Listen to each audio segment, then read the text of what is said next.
Kalau tidak sesuai pada saat awal, itu lebih baik cancel, lebih baik dibatalkan. Karena apa? Jangan sampai setelah di negara tujuan kita malah menyesal gitu loh. Karena jangankan yang ilegal, yang legal saja, yang resmi, itu yang namanya merantau ke luar negeri itu tidak sesederhana yang kita bayangkan ya.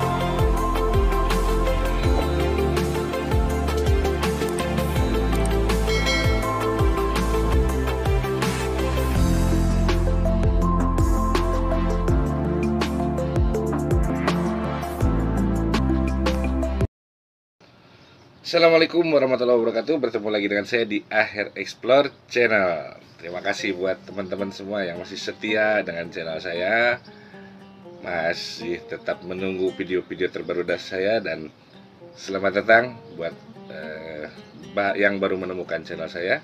Semoga channel saya bisa menambah wawasan dan juga bermanfaat buat teman-teman semua. Dan jangan lupa bagi yang baru menemukan saya untuk subscribe dahulu, like, dan juga komen kalau memang ada pertanyaan-pertanyaan yang seputar pertikaian dan seputar umroh. Baik teman-teman, ini juga saya akan membahas dari sebuah pertanyaan yang muncul di video saya yang terdahulu. Kang, saya bisa ziarah dan saya kabur, gimana saya bisa pulang? Ini pertanyaannya menarik, makanya saya bahas dalam sebuah video ini. Buat teman-teman, tolong dipahami dulu semua. Yang mau bekerja ke luar negeri, bukan hanya ke Saudi, cuma memang kebetulan banyak kasus yang di Saudi ya, mungkin yang berangkat dengan kitanya nggak tahu apa-apa, tahu-tahunya dibikininnya bisa ziarah, bisa kunjungan ya. Ziarah atau kunjungan itu semacam apa ya, piknik berarti. Jadi teman-teman, aduh panas banget. Ini asli baru setengah 10 kurang tuh, tapi lihat, aduh keringetan banget. Ini musim panas, panas sekali.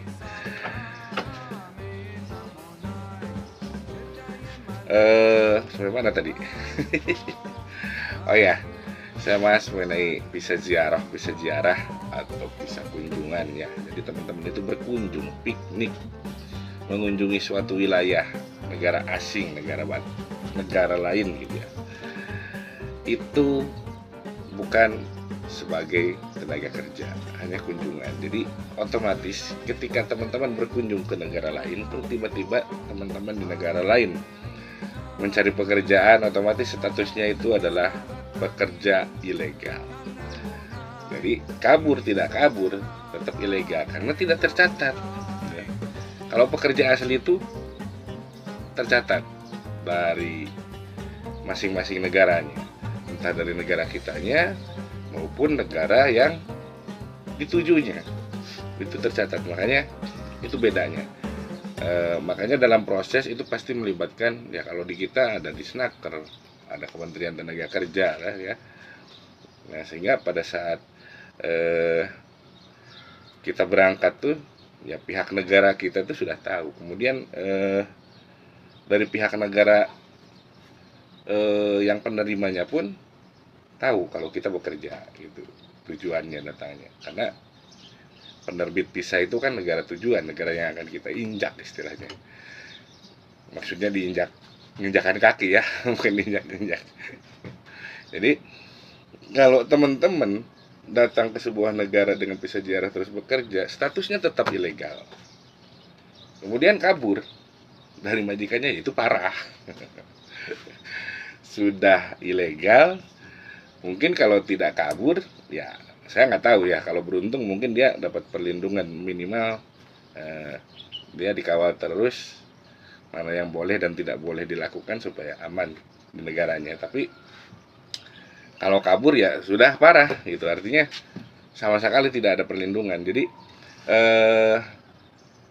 jangan pernah beranggapan bahwa mungkin negara kita tidak pernah hadir dalam urusan kasus pertenaga kerjaan ya, karena mereka pun ketika mau ibaratnya menolong ketika ada kasus itu bingung harus dari mana, karena dokumentasinya teman-teman tidak ada gitu loh.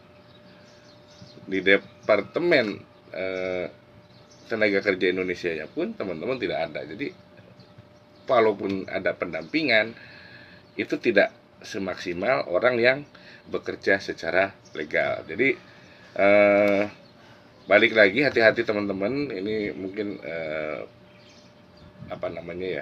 edukasi saja buat teman-teman semua, supaya lebih hati-hati lagi ketika proses itu dicek kebenarannya, dokumennya. Jadi jangan sampai menyesal kemudian di sini. Dan ada juga waktu itu dari sebuah pertanyaan itu ya hampir mirip-mirip. Jadi mereka dijanjikan di sini untuk menjadi supir ambulan kalau nggak salah ya. Nah, dia tidak mengecek informasinya.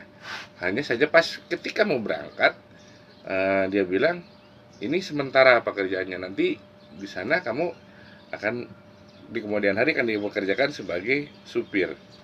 Nah, sampai nanya ke saya, Kang gimana ya, katanya, ini bisa nggak ya beneran seperti ini, kita bekerja suruh bersih-bersih gedung dulu di sana, nanti ibaratnya kata dia naik pangkat jadi supir. Itu nggak bisa ya.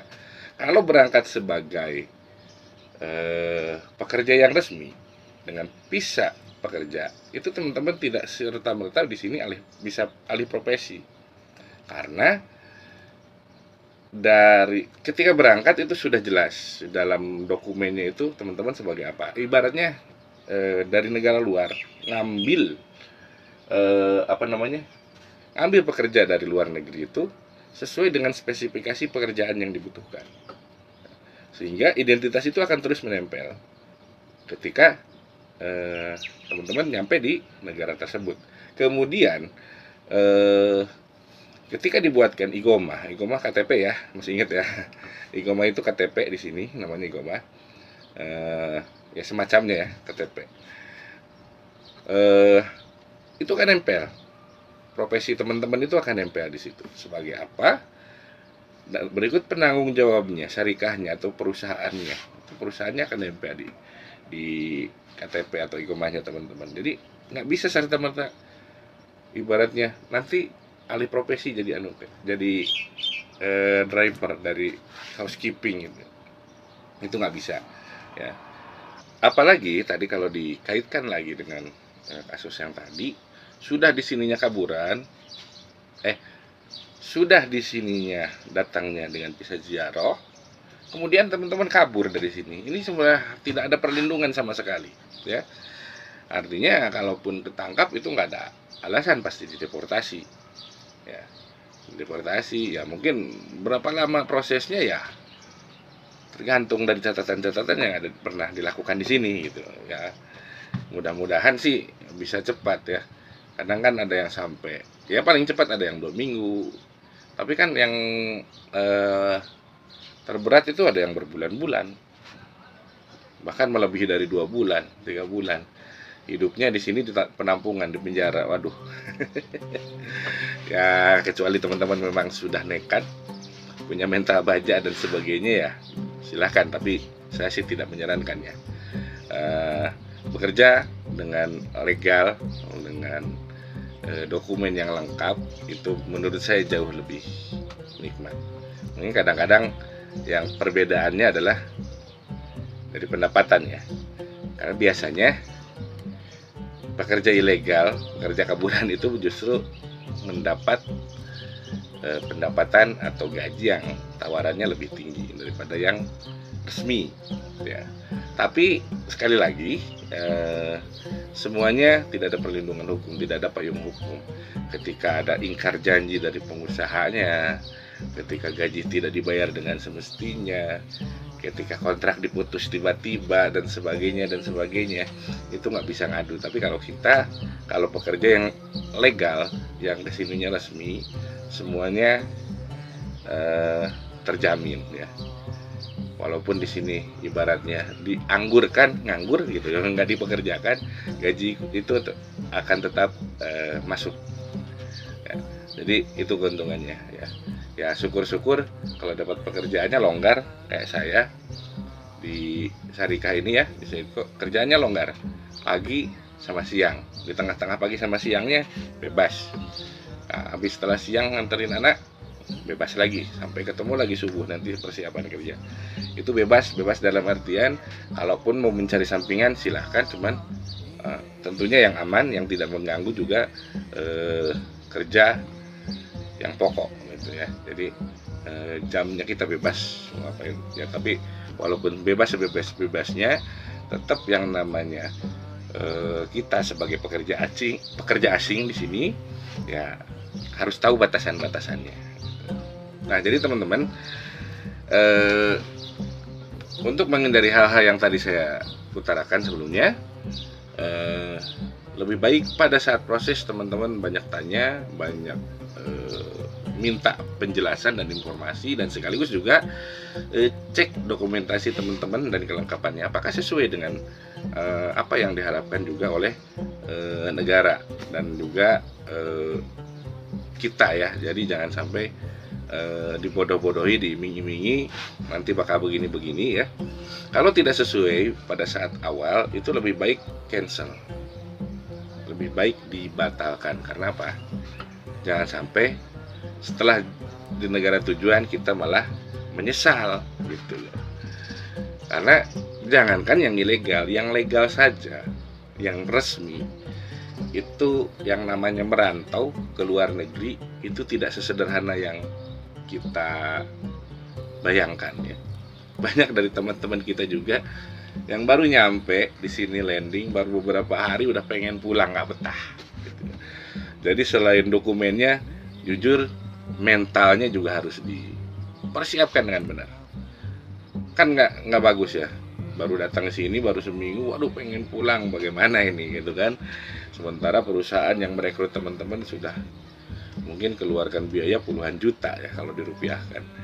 Nah, tentu saja nggak bakalan sesederhana itu gitu ya. Jadi teman-teman, pesan saya sekali lagi yang mau berangkat ke luar negeri kemanapun tujuannya, cek semua dokumen dan persiapkan mentalnya ya, supaya tidak menyesal di kemudian hari, dan paling tidak apa yang kita impikan, apa yang kita cita-citakan bisa terlaksana gitu.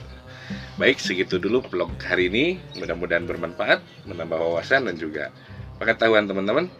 Saya tutup dengan billahi taufiq wal hidayah. Wassalamualaikum warahmatullahi wabarakatuh.